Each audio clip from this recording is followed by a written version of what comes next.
It's not here. Not there either. Where can it be? It's not just any shirt. It's my most prized possession. It has Kendall Jenner, my idol's autograph on it. Franny, your t-shirt was dirty, so I cleaned it for you. Come have a look. Oh, snap. I rushed over to see my precious shirt neatly piled on top of the fresh laundry. No. The autograph's completely gone. Grandma! That's right, the person responsible for this unwanted blank shirt is my grandma, who just moved in with us after Granddad passed away. At first, it seemed exciting because my memories about Grandma were all from my happy childhood with her. But now I'm taking it back. She's a literal disaster. You know what? She is getting on in years, but still wants to learn to use social media. My mom even bought her a brand new iPhone 14. Meanwhile, her dear daughter was stuck with this lame iPhone 8. Honestly, all she needed was just one of those brick phones that can only take calls. With her forgetfulness, she'll forget all her passwords. So it's best to just log in with my iCloud. After all, this phone will become mine anyway. Oh, that's quite a handsome young man. You think so too?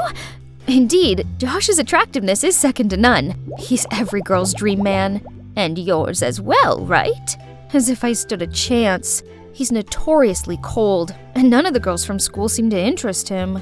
Well, that probably was the only time we shared the same thought. Otherwise, we're always arguing about all kinds of things, especially the way I dress. She didn't even bother asking me before sewing up all my favorite ripped jeans, and then left a dress that she'd made on my bed with a note. This adorable dress will suit you much better. I used to love her handmade dresses when I was 5, but who even wears anything like this these days? That's not all. She nagged me all the time for straightening my hair instead of keeping it naturally frizzy, since it's supposedly cuter. And guess what? It's actually her who I'd inherited my natural hair from. Bet she didn't know it was the reason I had to grow up with my classmates saying stuff like, "You're actually quite pretty, but it's a shame about the hair." And, "How come you don't have straight hair like your parents? Are you adopted?" Those hurtful words made me hate my hair with a passion and wish for beautiful, smooth, straight hair, like Kendall Jenner's. So of course, I'll keep straightening it every day, no matter what Grandma says. Thankfully, those complaints will finally come to an end tomorrow, as I'm going back to school after summer break. Yay! Huh? What's everyone buzzing about? At that moment, the teacher walked in and announced that our class will have a very special new student. And then a very familiar figure entered my class. It was my grandma? What on earth? Did she get lost on her way to bingo or what? How humiliating. Maybe if I stayed deadly still, she wouldn't spot me, and no one would know it was my granny. Oh, my sweetie pie, you forgot your orange juice. All eyes were on me. Good grief. Someone help me disappear from this planet, please. After class, I had to sneak out as fast as I could to avoid having lunch with my grandma. But my best friend Lloyd wouldn't quit teasing me. Suddenly, I heard someone laughing loudly across the room. Grandma? But who is she sitting with? Wow, Jose has quite a peculiar taste in women. He ignores every single girl in this school, but is now completely smitten over your granny. Jeez, why is she bothering him? Jose must have felt uncomfortable. I quickly went over there, apologized, and pulled my grandma away. On the way home from school, my grandma recounted her day just like a little kid would. Do you know that they have vending machines in the hallway with all kinds of snacks? That's genius! And oh my, the campus is big. I almost wet myself while searching for the restroom. Tell me which part of this is funny again? It only proves that someone her age belongs in a nursing home, not a high school. I needed to talk to Mom. So when she was finally alone in the kitchen, I immediately asked her, how exactly did Grandma end up in my class? It turned out that when my parents invited Grandma to live with us, she told them she would, but only if she could go to school. I think it's a lovely idea. It means she won't be lonely at home all day, as you'll keep her company. Besides, she spent her whole life taking care of our family, so it's our turn to look after her, right? Yeah, I suppose Mom raised some valid points, but who knew that Grandma could turn my school life upside down like this? She clung to me all day, ate whatever I ate, listened to the music I listened to, and even hung out with my friends. Worse still, she told them all embarrassing childhood stories about me. How I used to eat toothpaste because the ad said it was edible, and how I incubated eggs myself to see if I could hatch a chick. But that's not the worst part. She broke my hair straightener, so now I'm stuck wearing this stupid hat. How annoying. Hey, breaking news! What is it this time? Jose has found the girl of his dreams, and she's here at our school! No way! No girls have caught his eye before. Why now? Franny! What on earth? I looked down and, oops, I just accidentally turned him into Sully from Monsters, Inc. Sorry, my bad.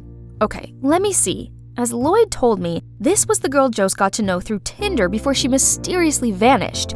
Moore, 17 years old, goes to my school and… Wait, she only has this picture? All I could see was her frizzy brown hair. Out of nowhere, someone snatched my hat. That must be Lloyd trying to get back at me for the paint job earlier. I tried to grumble at him, but only saw Grandma with my hat in her hand. Franny, your hair is so beautiful. Why cover it up? And also, these clothes. The dress I made for you goes far better with your hair.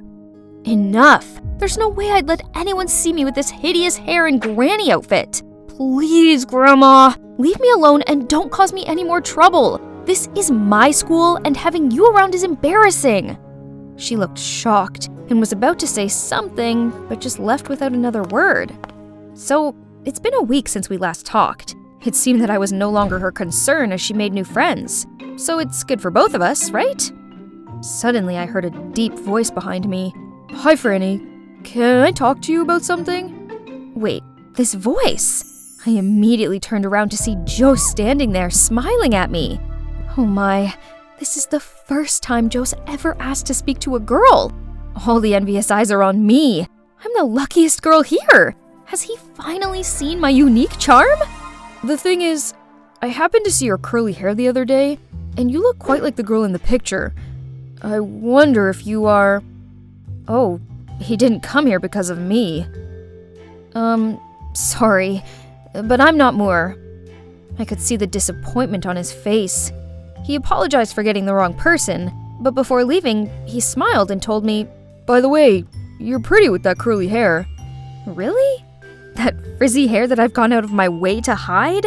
Can't believe someone out there, besides Granny, actually likes it. A few days later, I arrived at school to a frightening scene. Jose was hand in hand with Amy. Turns out she had come forwards as the mysterious girl.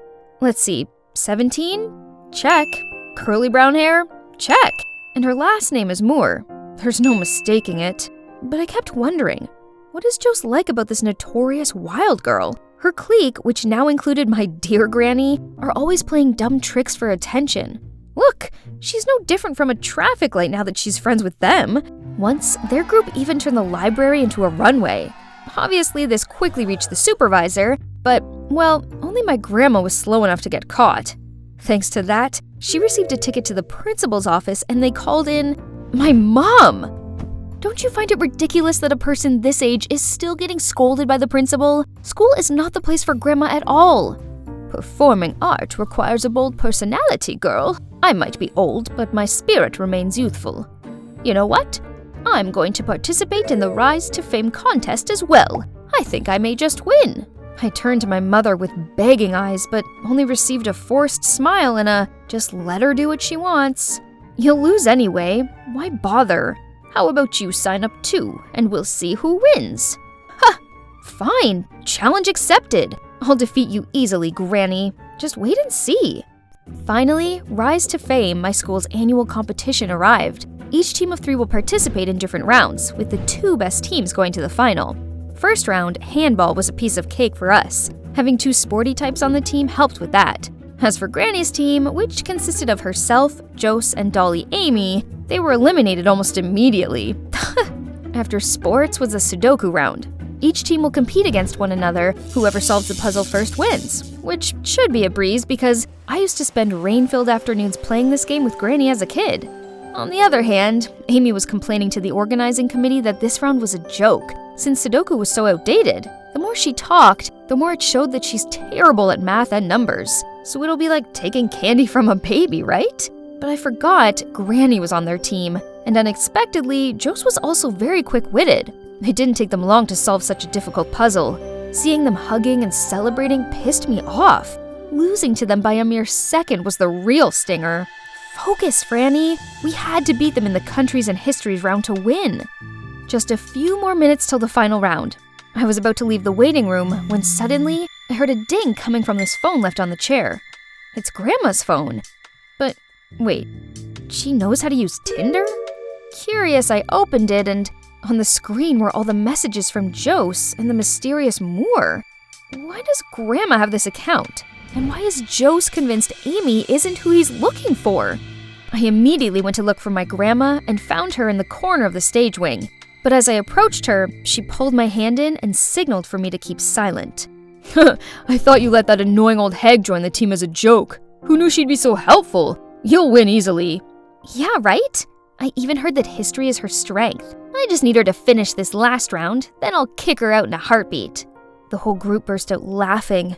I nervously turned to look at Granny, but she didn't show any sign of anger. So what will my grandma do next, you ask? As soon as the final round began, she stood up, took the mic, and announced, I want to withdraw from the competition because I will never let two-faced people get the better of me. After that, she left, and the whole audience started to make a fuss, while Amy's face turned pale. However, the real shocker was when Jose also came on stage. Me too. I don't want to be in a team with a liar. Then he walked away as Amy chased after him. The audience buzzed, and the organizers announced that this meant our team had automatically won the competition. I rushed home right after the award ceremony to find Grandma ruminating in the garden. I quietly sat down next to her and put my hand on her shoulder to console her. She looked at me, gently smiled, and started telling me stories I'd never heard before. I discovered that she fell pregnant at 16 and dropped out of school. Her friends weren't very nice to her, so she'd never resumed her education. So now she had time, she decided to go back to school to experience her lost youth. That's why, Franny, you should never let others' mean words get to you. Cherish what you have, because there are still people who love that side of you. What she said was really touching, and it reminded me of Jose's compliments on my hair. Granny, so what about the Tinder account? Oh, I know you really like Jose, so I created an account to learn more about him so I could help you. Turns out, that profile picture was Grandma when she was younger, hence the similarity to me, and Moore actually was her maiden name. I hugged her and profusely apologized for my poor behavior. She gently patted my head, smiled, and said she'd take me to a secret spot. The next day, I returned to my naturally frizzy hair and put on the dress Granny gave me. It wasn't trendy, but it fit me perfectly, and weirdly, I felt kinda confident wearing it. My grandma and I happily walked into a book cafe when I spotted Jose. I've brought the person you're looking for here. We both looked at her with questioning eyes. You mean? Turned out there was still one thing she hadn't told me, that the alias Moore she put up on Tinder was all based on my preferences, my hobbies, my habits, my taste in music, etc. She'd been collecting everything about me to text Jose. I had to let him know there's an interesting girl like our Franny out there, right? That was why Jose didn't feel as compatible with Amy. Then the intelligence round confirmed it, as he and the mysterious girl both had one thing in common, a passion for Sudoku. In the end, everything was cleared up. Grandma is still attending my school, and I actually don't mind it anymore. She brings in homemade cakes for me and my friends, tells us interesting stories about the old days, and gives out the best advice. Most importantly, she made me realize that being me isn't so bad, frizzy hair and all. Almost forgot. You're also wondering what happened between me and Jose, huh? Well, I think you should see for yourself.